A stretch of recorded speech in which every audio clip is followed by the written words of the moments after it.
was able to salvage his mud blanket that was hanging here prior to the flood. And this is a little reminder of about how deep the water was in the house. I still don't have a lot of faith in our levee system.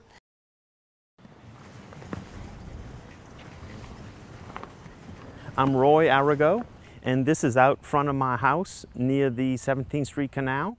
This is a picture, an aerial picture of the 17th Street Canal, and this is where the levee failed, and you can see this is my fence right here, just a couple of 100 feet. This is how high the water was in my house. The water was about 7 feet deep. My house was underwater, or had water in it, for a month. All the house furniture that could float had floated into a big heap. I don't own anything that's older than 2005, when I lost everything.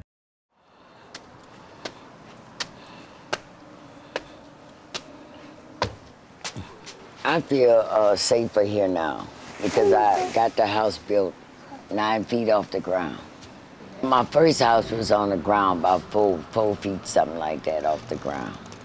And I was really contented with it. But when Katrina hit, we had to go in the attic. Water went to flowing so fast. It was coming up so fast. So that's why I decided to get the house built 9 foot off the ground. And it made it possible for me to get my house. Brad Pitt. After Katrina, everybody is a little bit gun shy.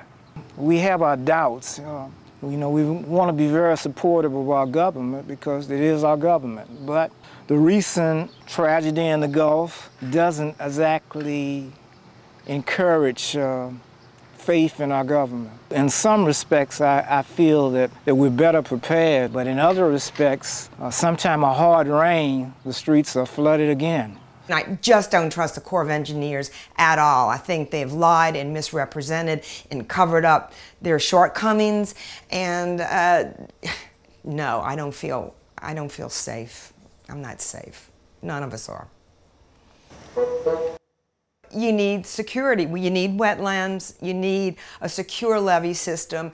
Mr. Go is closed. That's a good thing, and that has helped. But without the wetlands as a buffer, we'll never be safe here, never. There's been some effort in that regard, but with this new oil spill, that's going to annihilate any efforts that have been initiated. So once again, you know, the situation that we're in now is only making it worse. I don't see an end in sight. That's the sad truth.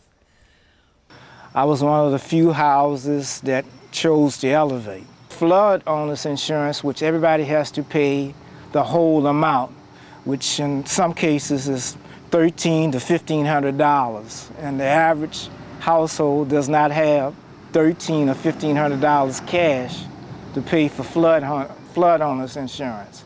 The city is very, very much in need of still federal dollars. We don't want a handout, but we do want some assistance with our flood owner's insurance. We do want some assistance with our homeowner's insurance. And we do want to have some type of future for our kids. God is getting ready to bless his people. They've been through a lot of long suffering, a lot of heartaches and pain. So he's about to pour the blessings down on the night water. This concrete wall here is the flood wall, the repaired flood wall on the 17th Street Canal. This is the part of the flood wall that fell over and collapsed. 80% of the water that flooded the city of New Orleans came in from this spot. I keep a pretty close eye on what the Corps of Engineers does, and they've done a lot of work.